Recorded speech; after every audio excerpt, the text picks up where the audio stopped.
Alright, my name is Dale Blignaut, and I've been playing music since I was about 7 or 8. Started with piano and then got into guitar when I was about 13. But I went to university and I studied marketing at UCT because that was my parents thought was a safer career move.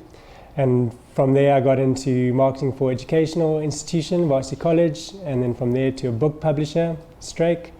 And then from book publishing, I was very fortunate to get a job offer at Mama Dance, which is a music publisher. So I started doing marketing for Mama Dance about 6 years ago. Okay, Mama Dance, or the full name is Mama Dance Music Solutions, and it's a music solutions company. So we provide music solutions to the film advertising world, and what that means is supplying all sorts of different kinds of music and budgets.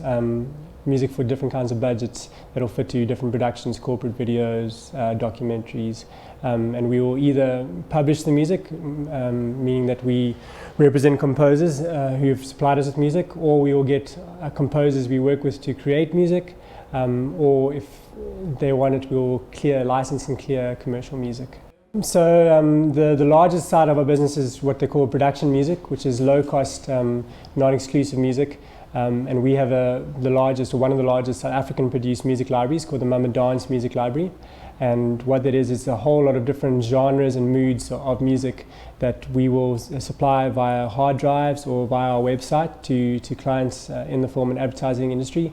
And when they need low-cost music for the background in a TV show or in an advert, they will search through this library and use all the different genres or moods depending on what the production needs. So that's the largest size of our business. The other side is the composition, the original composition, and that's where they need the music to fit specifically to a picture or no library music already exists. We will work with a team of composers who have different strengths and different genres, and depending on what the project is, we will assign a composer to it who will create a brand new piece of music for that advertisement or film.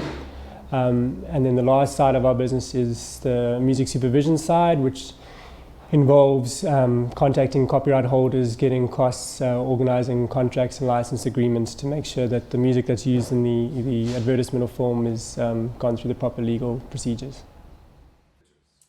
Well, we don't have many competitors that do exactly what we do. There's probably only one other company in South Africa that does all three of those areas that I mentioned.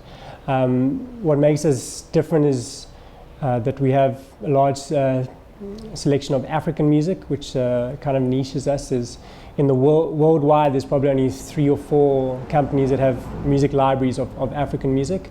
And then the fact that we combine all 3 areas, there are a lot of companies that do either the music library or just the composition or just the music supervision, but the fact that we combine 3 means that when a client comes to us looking for music, we don't have to contact someone else if they want composition or contact someone else if they want library. We can supply basically any music to any production. I didn't start the company. The company was started by Craig McGahey, and he started as a record label about 16 years ago, producing Kwaito artists in Cape Town.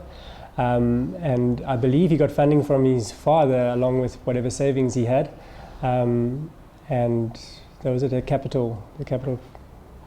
Yeah, so that's how it started as a record label, but obviously as the industry started changing and Cape Town artists that were doing well moved to Johannesburg or internationally, then and when the piracy and whatever else started, the record label started going down, and luckily Craig was wise enough to move the focus of the business from the record label into the advertising and film side by using the recordings from the first Kwaito artists and supplying that and licensing those to films and adverts. I think in the music world, every day your company's existence is threatened. There has been a few stages. We had the account for Pep stores, just kind of as I joined or just before I joined, and we were doing a lot of work for them for all their TV ads and radio ads, supplying them with their music and doing the sound studio work. And when a new producer came onto the Pep account, she changed to a different studio. So all the work we had been getting, we lost, and the way that we kind of got around that and the way that we still survive is by being diversified into those 3 areas I mentioned, so that when one of the areas is not doing so well, we can focus on another area. At the moment, there's different complications coming into South Africa with the production music libraries. There's more and more competitors coming along with different licensing models that some of them are quite negative towards composers. But the way we kind of survive is once again by being diversified, by having content that no one else has, by having better content, so that if your product is good enough, people are always going to use you or trust you. Some of the licensing models, there's different ways of working with them. Our model is a 50-50 share with the composers, so they supply us with music, and then over the license period, which is normally about 15 years, everything we earn, we pay half over to the composer whose music was used. Some other models, they pay the composer up front a far smaller fee, and then the publisher will own, or the library will own the music, so that composer won't get any what they call mechanical license fee. So every time the music is put to picture, you have to pay a license fee, and that composer won't get that share. They will get a performance royalty for every time it's played on TV or radio, but it's a far smaller fee. And what we've seen in the long term, a composer who goes with the 50-50 model with the publisher will earn a lot more. But what happens with composers is often they don't have money, or they're desperate and they just want the money up front, so they're willing to take a smaller fee up front so they can eat. I think every time our music gets used, it's very rewarding. Especially, I work really closely with the composers for the library as well as for the original composition, and being able to tell a composer or phone them and say, hey, your music's been used in the latest SARS campaign, or have you seen your music on the MTN ad, that's very rewarding for me, especially knowing how difficult it is for a lot of them in the industry. I got to work as the music advisor for all of the Mandela Long Walk to Freedom last year, which is rewarding to say now. At the time it was very draining and long hours and stressful and difficult, but having seen the film and it was very rewarding to go through that process.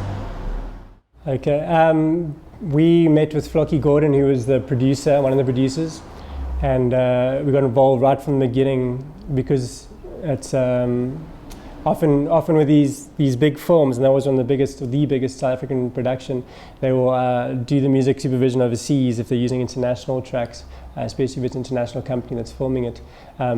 Because it was African music and they weren't specialists, and there's only 2, as I said, music supervision companies in this country, they contacted us from the beginning, and we got to sit with the director, Justin, and go through the script and identify scenes where music could be used.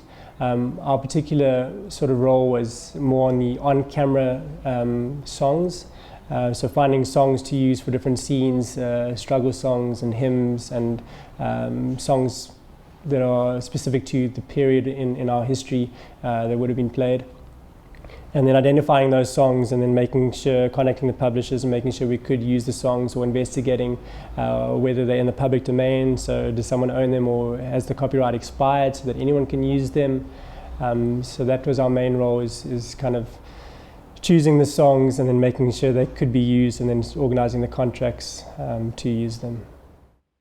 Well, our future plans are a bit top secret, so we can't share all of them with you. But no, basically one of our major plans is to expand into Africa by getting music from places like Nigeria, Uganda, Ghana, Kenya, Tanzania, which we've already started doing and already have a few albums.